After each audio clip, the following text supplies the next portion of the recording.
19절로부터 26절까지 말씀입니다. 요한복음 4장 19절로부터 26절까지의 말씀. 우리 다 같이 제가 한 절 읽고 우리 성도님 한 절 읽도록 하겠습니다. 여자가 이르되 주여 내가 보니 선지자로소이다.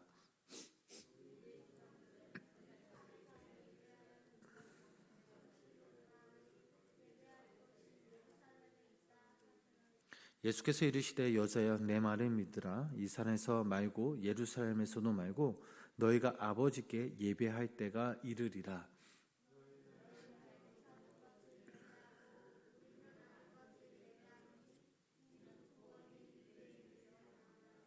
아버지께 참되게 예배하는 자들은 영과 진리로 예배할 때가 오나니 곧 이때라. 아버지께서는 자기에게 이렇게 예배하는 자들을 찾으시느니라.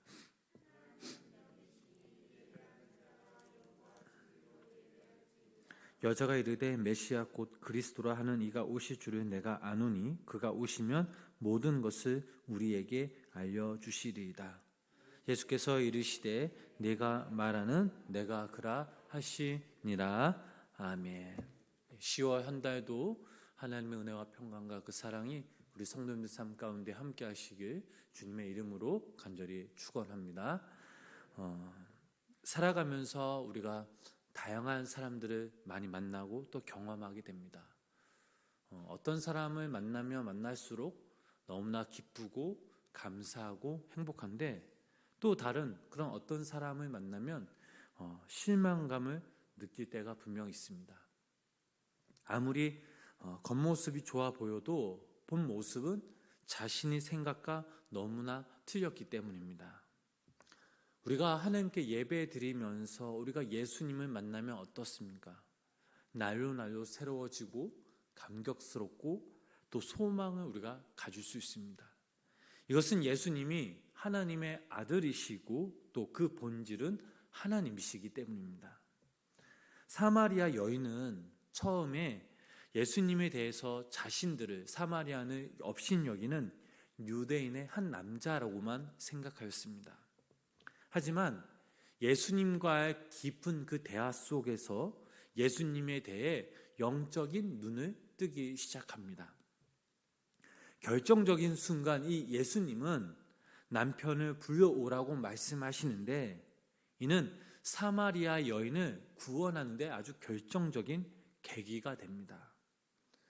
자신의 과거를 고백하며 내려놓는 순간 예수님에 대해 영적인 눈을 크게 뜰 수 있었기 때문입니다. 그리고 지금까지 자신이 드려왔던 이 예배에 문제가 있었음을 깨달았습니다. 이제껏 살아오면서 하나님께 예배를 드렸지만 그분을 만난 기쁨과 또 평안과 생명을 우리가 느껴본 적이 없다라는 사실입니다. 그래서 사마리아 여인은 예수님께 이렇게 물었습니다. 본문 20절 말씀 우리 함께 읽어보도록 하겠습니다.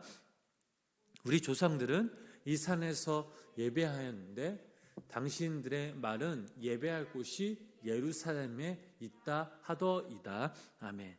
자, 이 여인은 어느 곳에서 드리는 예배가 하나님께서 받으시는 참된 예배인가를 물었습니다. 예배는 예루살렘 성전에서 드려야 한다는 남쪽 사람들과는 달리 북쪽 사람들은 사마리아 땅에서 드리는 예배만 진짜 예배라 주장했기 때문입니다. 어디에서 예배를 드릴 것인가, 즉 예배 장소는 가장 마지막으로 제기될 문제입니다. 예배와 관련하여 가장 중요한 사실은 누구에게 어떻게 왜 예배를 드릴 것인지를 아는 것이 중요합니다. 우리가 이것을 이해하지 못할 때 예배 장소와 형식이 아무리 폼나고 거창하고 화려할지라도 그것은 알지 못하는 예배일 뿐더러 시간 낭비라는 사실이죠. 더 중요한 것은 그것은 하나님을 위한 예배가 아닌 인간을 위한 인간의 행위밖에 지니지 않다라는 사실입니다. 그래서 예수님께서는 먼저 여인에게 누구에게 예배를 드릴 것인가, 예배의 대상자가 누구인지를 분명하게 밝히셨습니다. 본문 21절 말씀 우리 다 같이 함께 읽어보도록 하겠습니다. 예수께서 이르시되 여자여 내 말을 믿으라. 이 산에서도 말고 예루살렘에서도 말고 너희가 아버지께 예배할 때가 이르리라. 아멘. 예배의 대상은 어떤 경우에도 인간이 아닌 오직 하나님 아버지뿐이심을 주님께서는 분명히 밝히셨습니다. 예배의 대상을 바르게 인식한 사람만이 참된 예배자가 될 수 있으며 그 예배를 통해 이 예배자는 죄악과 욕망과 이기심으로부터 자유함을 얻을 수 있습니다. 계속해서 본문 22절 말씀 함께 읽어보실까요? 너희는 알지 못하는 것을 예배하고 우리는 아는 것을 예배하노니 이는 구원이 유대인에게서 남이라. 아멘. 자, 참된 예배는 알고 있는 것을 말합니다. 반대로 거짓 예배는 알지 못하는 것을 예배합니다. 사마리아인들은 열정적으로 예배를 드렸지만 예배의 대상이 누구인지 모르고 예배를 드렸습니다. 그들은 전통과 본능적으로 왜 예배하는지, 누구에게 예배하는지 깊이 생각하지도 않았습니다. 예수님은 이 여인에게 사마리아인들은 하나님이 어떤 분인지 모르고 있다라고 지적하십니다. 그들은 하나님의 아들 독생자 예수 그리스도를 세상에 보내신 것을 알지 못하고 자신의 조상들이 그랬던 것처럼 춤을 추고 송아지를 잡아 피 흘리는 것을 예배로 여긴다라고 말씀하셨습니다. 겉으로 보기에는 화려할지언정 속은 비어있는 내용 없는 예배라라고 지적하십니다.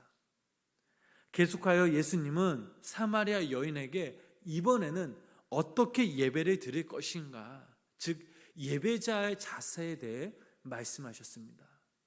본문 24절 말씀 우리 함께 읽어보도록 하겠습니다. 하나님은 영이시니 예배하는 자가 영과 진리로 예배할지니라. 아멘. 자, 여기서 신령은 영이라는 뜻이요, 진정은 진리라는 그런 의미입니다. 따라서 신령과 진정으로 예배 드린다라는 것은 영이신 하나님께 진리 안에서 영적으로 참되게 예배 드림을 말하고 있습니다. 즉 예수님께서는 이 여인에게 예배 공간의 문제가 아니라 인간 중심의 문제임을 일깨워 주셨습니다. 예수님께서는 예배의 방법과 장소와 형식 등은 중요시 여기지 않으셨던 것입니다. 우리 스스로 참된 예배를 드리고 예배자가 될 때에 하나님의 놀라운 은혜와 능력이 강물처럼 흘러 넘침을 믿으시기를 바랍니다. 우리가 여기서 한 가지 더 우리가 생각해 볼 것은 죄로 인해 인간 스스로 타락해 버렸습니다. 즉 이 말은 영적으로 하나님과의 관계가 단절되어 버린 그 상태를 말하고 있습니다. 이 단절의 관계로 인해 인간의 삶은 죽음을 비롯하여 많은 문제들로 인해 혼란스럽고 복잡하기만 합니다. 물론 인간 스스로 단절된 하나님과의 관계를 회복하기엔 한계가 분명 있습니다. 이것이 오늘날 인간의 현실입니다. 그렇다면 어찌 인간이 영이신 하나님께 참된 예배를 드릴 수 있는가라는 우리의 질문이 생깁니다. 우리는 이미 구원을 얻었습니다. 구원이라는 것은 하나님과의 관계 회복을 말하고 있습니다. 하나님과의 회복되어만 영원한 생명을 우리가 얻을 수 있습니다.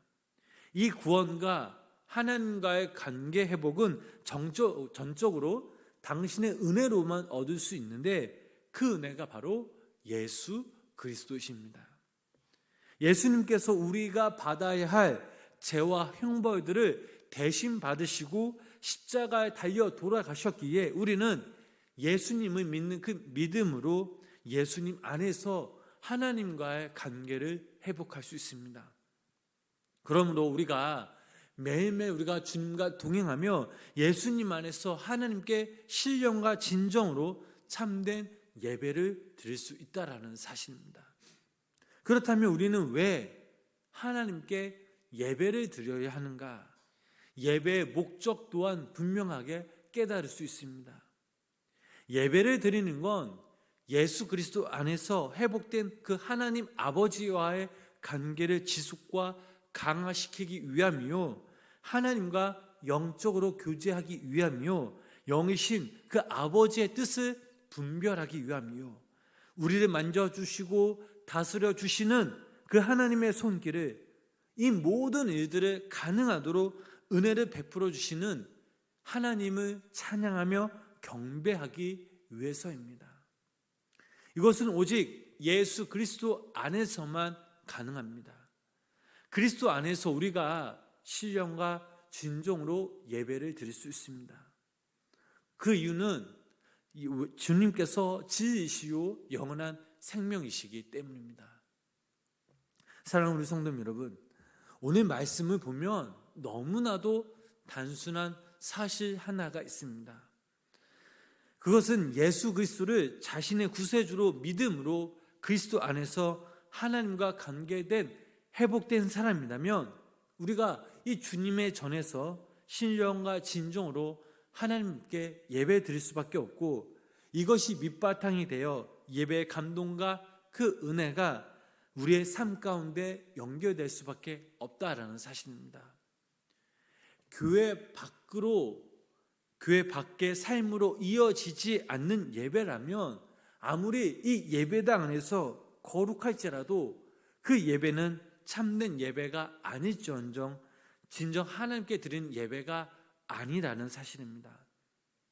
오늘 이 말씀 앞에 여러분들 스스로 한번 질문해 보시기 바랍니다. 나는 어떤 예배자인가? 내가 이 주님의 전뿐만 아니라 나의 가정에서 또 직장에서 언제 어디서 무엇을 하든 내 마음이, 내 중심이 신령과 진정으로 주님께 예배하고 있는가? 예배뿐만 아니라 내가 예수님을 믿는 사람으로서 내 이웃과 내 가족을, 내 주변에 있는 모든 사람들을 내가 품고 사랑하며 용서하며 살아가고 있는가? 이 질문을 한번 여러분들 스스로 한번 해보시기를 바랍니다. 우리가 진정 하나님 앞에 참된 예배자라면 우리의 가정에서나 우리의 직장 속에서 우리가 하나님께 예배드리는 향기가 넘쳐나야 될 줄 믿습니다. 나의 모든 생각과 행동과 이 결정이 하나님께 드린 예배여야만 하고, 내가 나누는 이 모든 대화들이 하나님께 드리는 찬송이어야, 또 기도가 되어야 될 줄 믿습니다. 이것이 하나님께서 우리들에게 요구하시는 신령과 진정의 예배 결과이며, 하나님께서는 오늘도 이런 예배자를 저희 가운데 찾고 계신다라는 사실입니다. 우리가 이와 같은 삶을 살아갈 때에 우리의 믿음 생활은 기쁨과 은혜와 평강이 넘칠 뿐만 아니라 우리가 낙심되어 근심하며 걱정할지라도 주님께서 우리를 위로하여 주시고 우리를 건져내어 구원케 하신다라는 사실입니다. 혹시 여기 계신 분들, 아니 영상을 통해 예배 드리신 분들 중에 하나님과의 관계가 조금 멀어졌다면 예수 그리스도 안에서 회복되시길 주님의 이름으로 소망합니다. 우리가 이 땅에서 살아가기 위해서는 예수님 중심으로 살아가야 합니다. 생명나무 교회에서 혹은 여러분 개 교회에서 드리는 그 예배가 신령과 진정으로 여러분 삶 속에서 완성되시길, 또한 주님께 예배함으로 주님의 은혜와 사랑이, 그 축복이, 평강이 넘쳐나게 축복합니다. 2022년도 이제 정말 얼마 남지 않았습니다. 우리가 남은 이때에 정말 올 한 해를 다시 한번 돌아보면서 내가 정말 하나님께 부족한 것이 무엇이 있었나 한번 스스로 생각해 보시고, 또 10월 한 달 동안 정말 우리가 가정에서나 또 이 주의 전에서 우리가 언제 어디서 무엇을 하든지 우리의 삶의 중심이, 우리의 마음이 주님께 향하여 있을 때, 주님이 나의 수간자, 삶의 주관 되심을 고백하면서 우리가 신령과 진정으로 하나님께 기도하며 찬양하며 주님께 나아갈 때에 10월 한 달 동안 하나님께서 주시는 그 은혜와 평강의 복이 우리 여러분의 삶 가운데, 가정 가운데 넘쳐나시길 주님의 이름으로 간절히 축원합니다. 기도하겠습니다. 아버지 하나님, 오늘도 이 새벽 저희들을 불러주시고 오늘 시간 예배를 통해 주님을 알게 하시며 다시 한번 주님의 말씀 앞에 믿음으로 나아가게 하심에 감사를 드립니다. 하나님, 우리들의 모습을 돌아보면 하나님께 신령과 진정으로 예배 드리지 못했던 모습들이 많이 있었음을 고백합니다. 하나님, 우리가 드리는 우리의 예배가 우리의 가정에서 또 우리가 직장에서 내가 밟는 곳곳마다 예수 그리스도의 향기가 흘러 넘치게 하여 주시옵소서. 하나님이 찾으시는 참된 예배자가 되게 하여 주시옵소서. 저희 또한 이 세상에서 이 세상의 중심에서 하나님께 예배함으로 하나님께 귀히 쓰임받는 자들이 되게 하시며 날마다 주님을 찾고 부르짖으며 기도할 때에 당신이 주시는 힘과 능력으로 말씀으로 인해 풍성한 열매들을 맺게 하여 주시옵소서. 오늘 하루도 아니 시호 한 달 더욱더 주님만 바라보며 믿음으로 더욱더 우리가 한 걸음 한 걸음 주님께 나아갑니다. 시호 한 달 동안 주님께서 함께하여 주시고 아버지 하나님, 오늘도 시호 한 달 동안 우리의 마음 가운데 우리 삶 가운데 날마다 개입하시고 인도하여 주셨어. 아버지 하나님, 시호 한 달은 정말 하나님의 은혜도 함께 감사로 기쁨으로 함께 영광 돌리며 또 우리가 여러 가지 근심과 여러 가지 갈급한 문제들 또 말하지 못하는 그런 아픔과 그 상처들을 주님께 믿고 맡기며 기도하며 나아갈 때에 하나님께로 응답받는 귀한 복된 한 달 되게 하여 주시옵소서. 예수님의 이름으로 간절히 기도드렸습니다. 아멘.